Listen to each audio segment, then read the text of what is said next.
Awesome to be here in the Gold Coast. It's supposed to be sunny, but it's not today. That's okay. Hopefully tomorrow is better. Thank you for joining us in this afternoon session. It will be something a little bit different to what you're normally used to hearing in a gold conference. But that's okay. Something a bit different. Maybe we'll learn something. Maybe something interesting might pop up. Let's see if this works.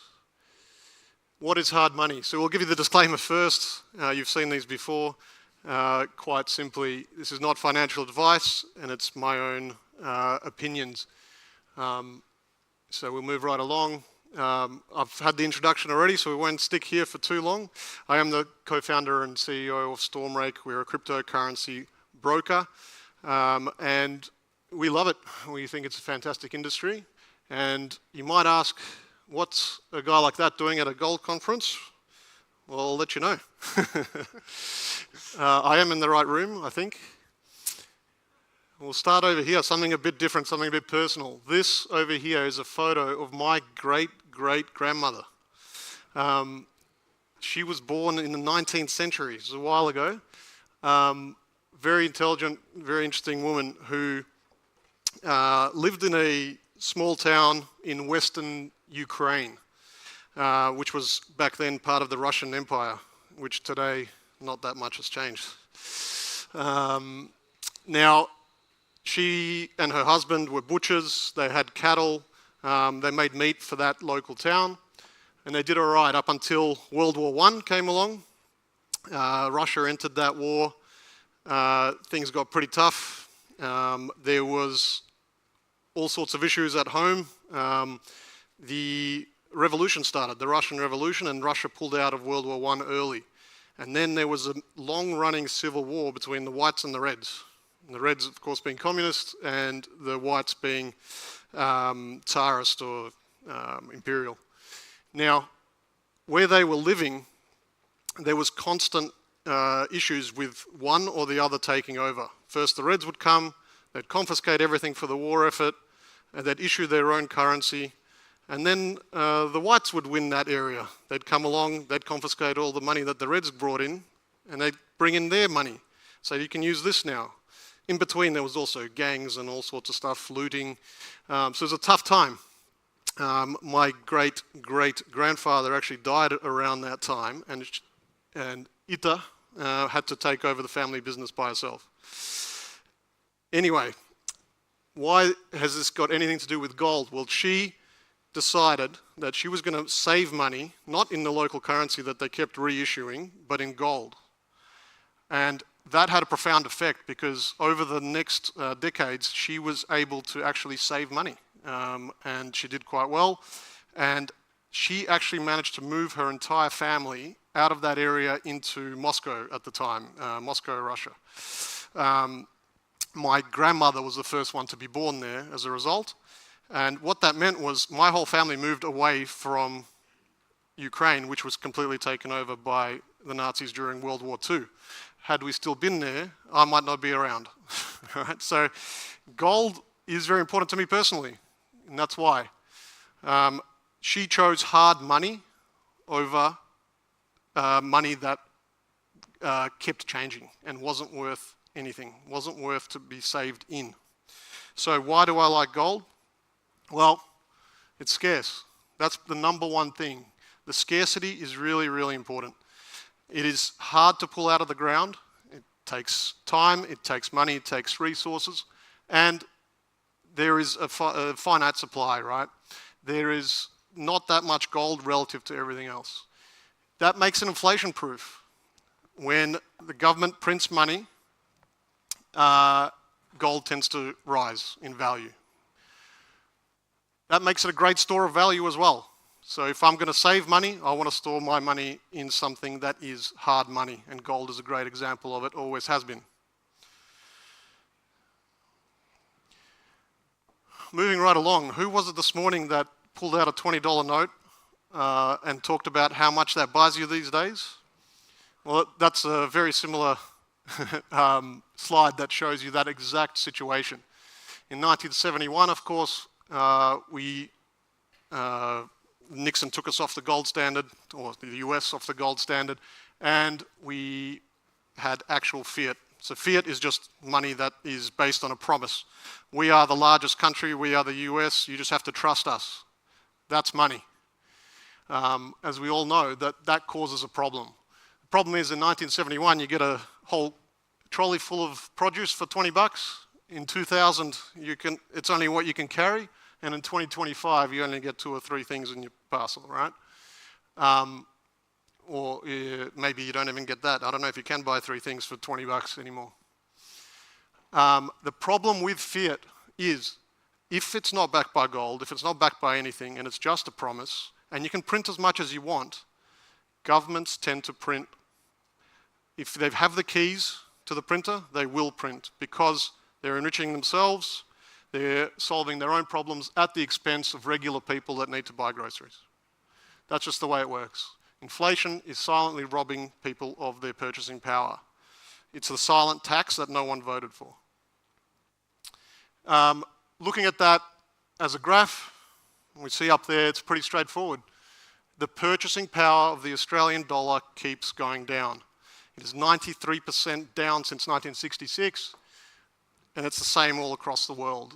In Great Britain, 94% of the GBP has been lost. In the US, it's the same story.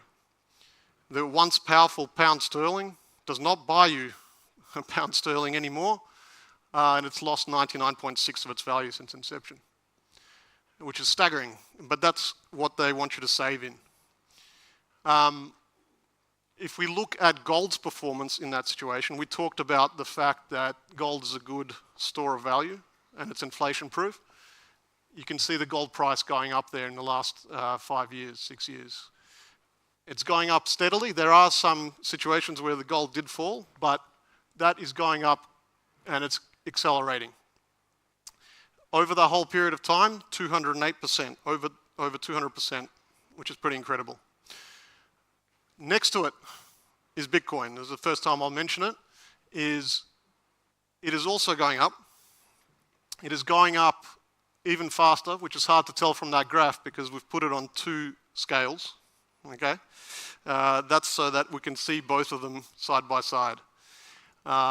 Bitcoin went up over 1,300% in that same period of time. Now that's absolutely staggering. Some of you will note that there are periods where Bitcoin falls, and yes, that's absolutely true. There is volatility inherent in Bitcoin. The faster something grows, the more volatility there tends to be. And as something grows bigger, the volatility tends to reduce.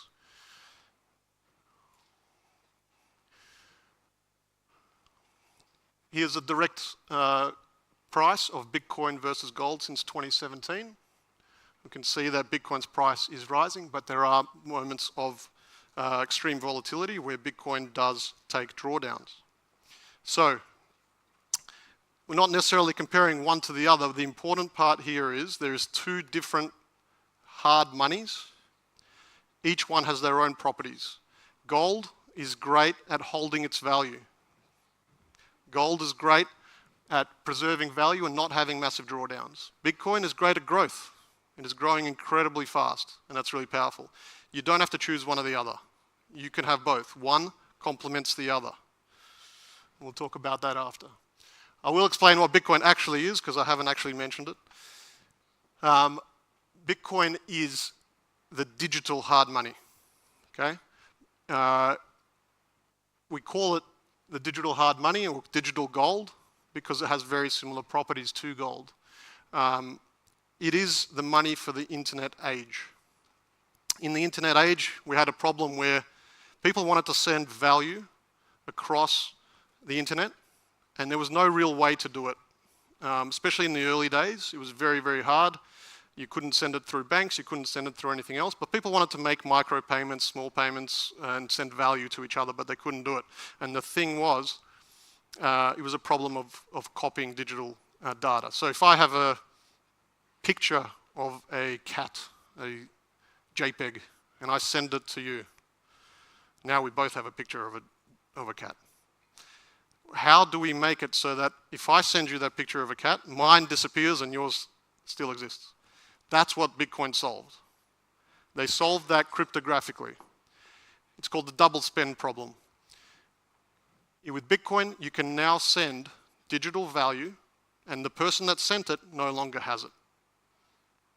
And that's really powerful because it means all of a sudden you can send digital payments. On top of that, you have a fixed supply schedule, and this is really groundbreaking. This is the reason that I first took note of Bitcoin and got involved. To me, from a kind of an economics background, I looked at that and I thought that is absolutely groundbreaking. There is no asset that has a fixed supply in the world, full stop. What I love about gold is it's hard to pull out of the ground. It is, and the amount you pull out of the ground is small relative to the total supply. With Bitcoin, it goes another step further. There is an absolute maximum supply that will ever exist. Does anyone know what that is? 21 million, very good. 21 million is the absolute maximum. 19 million has already been mined. There's only a little bit left to go. On top of that, you know the exact supply schedule. So you know how much is coming out every 10 minutes, which is incredible. Even with gold, depending on the price, the amount mined could change up and down. On top of that, it's a public ledger. Anyone can prove that a transaction was correct and legitimate. You don't need a centralized third party at all. So Bitcoin is completely decentralized. Anyone can download the entire public ledger and prove all the transactions are legitimate all the way back to the very first Bitcoin block. That's incredible. That's never existed before in any type of money. You don't know where your $100, $20 came from. Where has it been before it got to you? You have absolutely no idea. With Bitcoin, you know which addresses it went through. Aligned incentives. That's a really important thing. So there is an economic model behind all this. People are doing the right thing, not because they're great, but because they're incentivized to do so.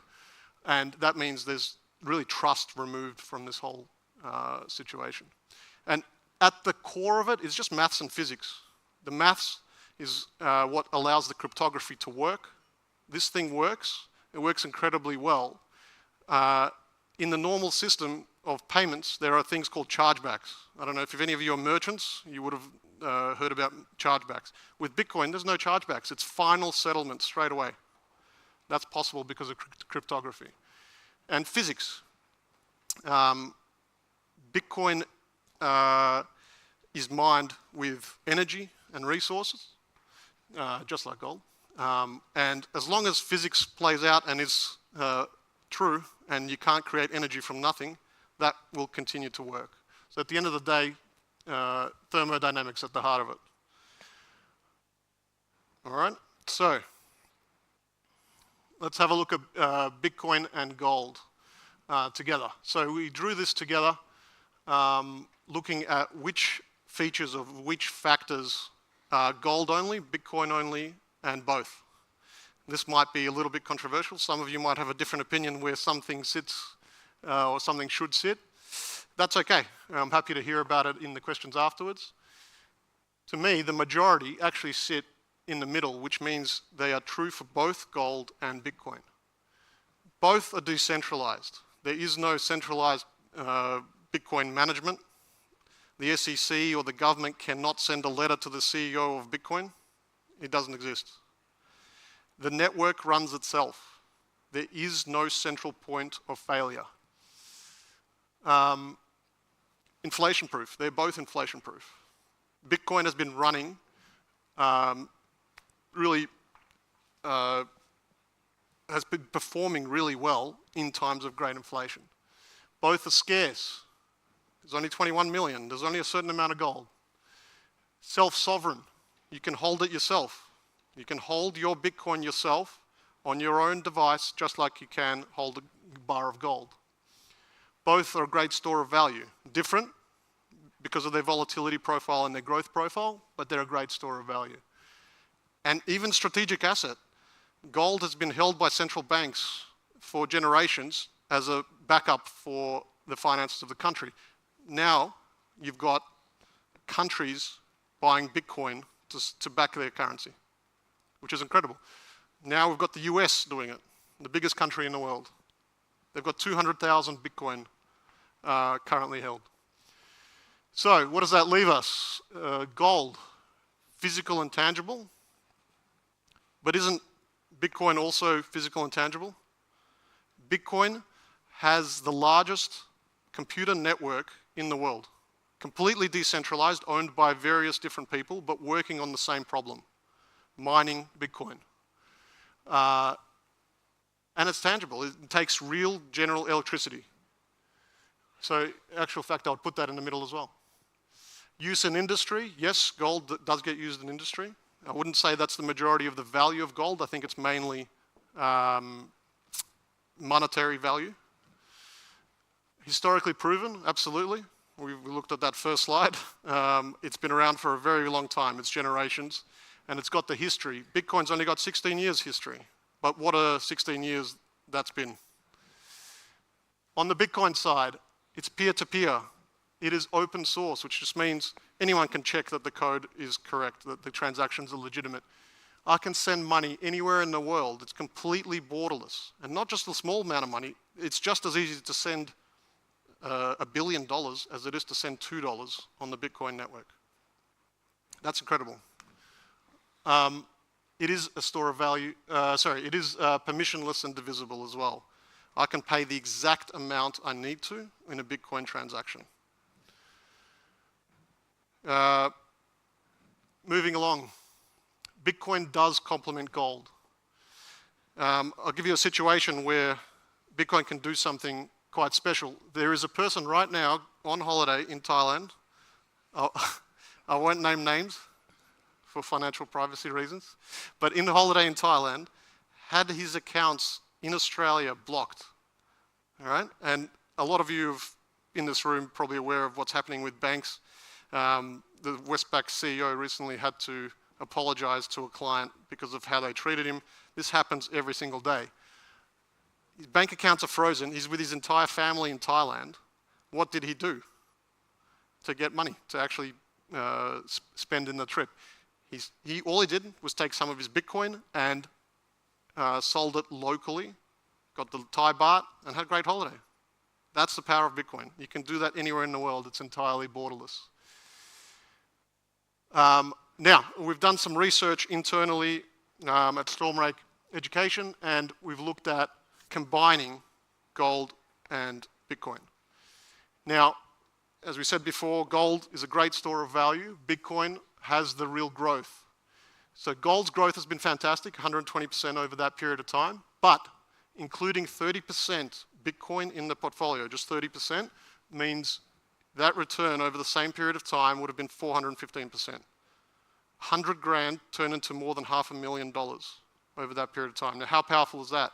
You still get the 70% of gold where you're getting that safety, but at the same time, you get the performance of Bitcoin. That's really powerful. Gold to Bitcoin conversion, Sammy touched on it before. Liberty Bullion is a partner of ours. Very happy with that relationship and it's working really well. We've created a really unique product worldwide where gold can be directly converted to Bitcoin and Bitcoin can be directly converted to gold. So it means you're free to do with your money as you please. You want to invest a little bit more into Bitcoin, you can do that. You want to invest a little bit more into gold, you can do that.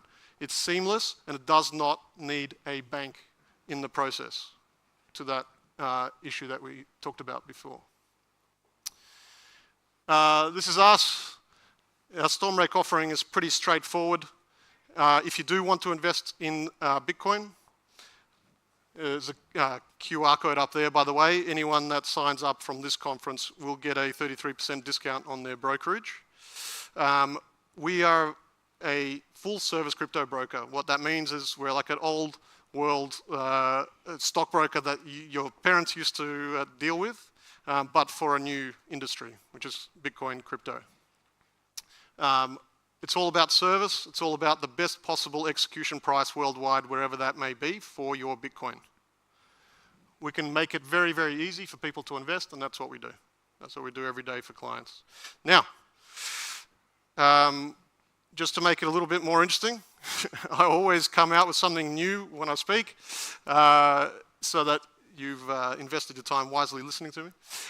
This has not been announced before, but Stormrake is actually launching its own digital fund, which means clients have the option to either invest in spot via a normal brokerage service, or if you want someone to do the investing for you, that fund will be launched by the end of May, which is pretty incredible. We're very excited about that. That's it. I'd love to hear any questions, any comments, any...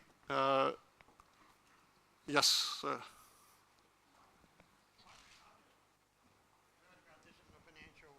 Financial review. What's the Bitcoin? Sorry, what is the Bitcoin halving? I hear about it in the financial review. Yes, the Bitcoin halving. So we talked before about that fixed supply schedule. Yes, the fixed supply schedule involves those halvings. So what happens is mining used to reward you with 50 Bitcoin per 10-minute period if you were the successful miner. So it's like a competition. All the computers worldwide try and get to that problem that they have to solve. Whoever solves the problem first gets the reward. It used to be 50 Bitcoin at the start. Every 4 years, that reward halves. It goes to 25, 12 and a half, and so on. At the moment, you only get 3 Bitcoin per 10 minute.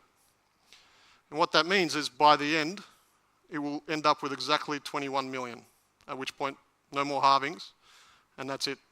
That's just a set mechanism to get to the 21 million. That's all it is. There's one company and 3 ETFs that are on the ASX. I was wondering what your thoughts about those are. Yeah, it's very interesting, something the entire industry was kind of looking forward to, because it means that Bitcoin's mainstream. When I started in Bitcoin, it was certainly not mainstream. You know, people associated Bitcoin with scams and, you know, this thing's going to go to zero and it's just a bubble. And now you've got the guys like BlackRock investing in Bitcoin en masse. So these guys already own, I think it's more than, I think it's more than 5% of all Bitcoin supply, which is incredible already. So that means Wall Street gets to invest. And anyone that got in before that is doing pretty well. But it's not too late, still got lots of room to grow. But overall, I think, look, it's a good thing. It's not quite spot, so there are differences in taxation, there are differences in the way you treat it. You certainly can't just take it out when you're in Thailand and use it.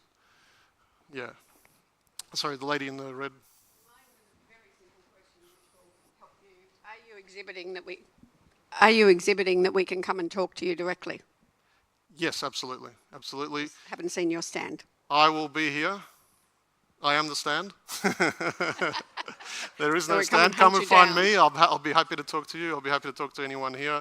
Answer any private questions as well, anything you like. Yes.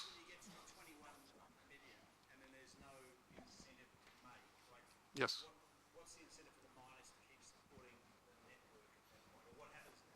Yeah, great question. So there is already a system in place for that. Miners can charge a fee on top. And that already happens today. In times of high demand, they can charge a certain fee. And also, it's kind of like a bidding system. So you can increase the fee you are happy to pay to make sure that your transaction gets on the next block. So it will just move to that system. So instead of getting mining rewards from the Bitcoin supply, you will just be getting fees from the people that are sending. Essentially what miners are really doing is just confirming transactions, making sure they're legit, and making sure they're part of the system and they're within the rules of the Bitcoin network. Yes, sir. To me, cryptocurrency, you don't own anything. Yeah, it's... but there is. So, no, you don't. You don't have a coin that says B on it. I've actually got one for you if you want. I've got it in my bag. I'll give that to you. But it's not worth anything.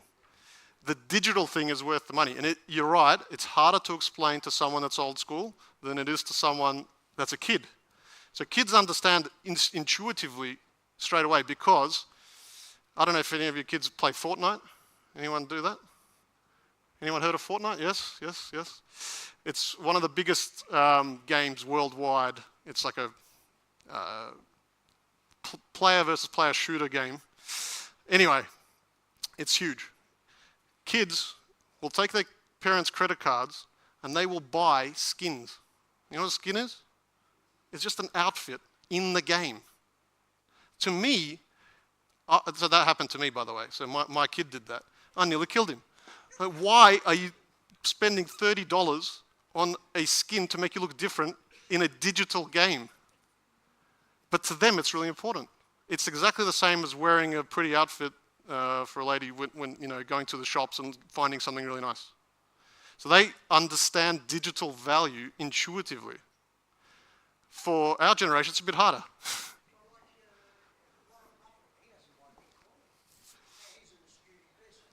Warren Buffett's actually underperformed in the last 20 years quite badly. Yeah, and he's holding a lot of cash at the moment too. So he's a big name, and my mum actually told me the same thing. She goes, Michael, what about Warren Buffett? He says it's not even worth anything. Well, I'm sorry. Sometimes even those guys get it wrong. Yeah, that's right. He wants to invest in companies that he understands. And I've got no problem with that. He should invest in companies that he understands. If he doesn't understand Bitcoin, maybe he's not ready. But one after another, those Wall Street guys are switching.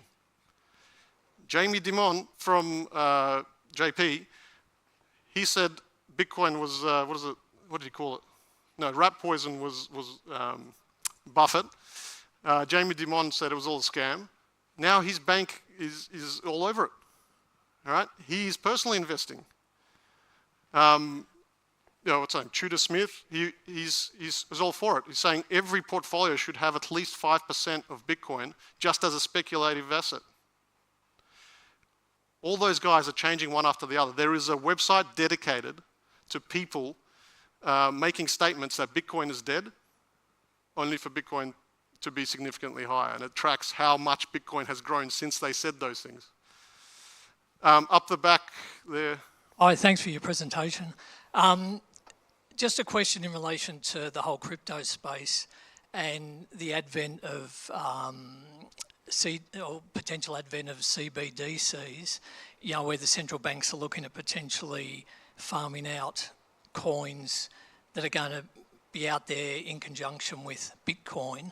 So one of the strengths of Bitcoin is that potentially it's not controllable by anyone. Yes. So I think my question to you ultimately is, do you think there's going to be centralised control of Bitcoin by any government agency? Because the concern is that if we head down the path of CBDCs, and we all love the ease of paying transactions electronically, you just pass your phone over something, it's transacted, it's very good. But I don't think any of us want to be in a position whereby the CBDC is instituted and it becomes a programmable and controllable digital asset which controls what we can buy, where we can buy it, and eventually controlling behaviour. So I'd like to Sure. see if you comment on that. It's a really important question. My promotion of Bitcoin does not extend to things like CBDCs. CBDCs are using the technology to some extent, but nobody wants the government-controlled digital money. That's actually taking the invention, right, and using it for the wrong purpose. We don't want control over our daily lives. We don't want to go to the supermarket and say, oops, that CBDC you're using doesn't allow you to buy red meat, whatever it is, right? Or you can only spend this amount of money at the moment. That's not what we want. CBDCs, first of all, would never be supported at Stormrake, but no, that's not what we want to go, and you're absolutely right with that.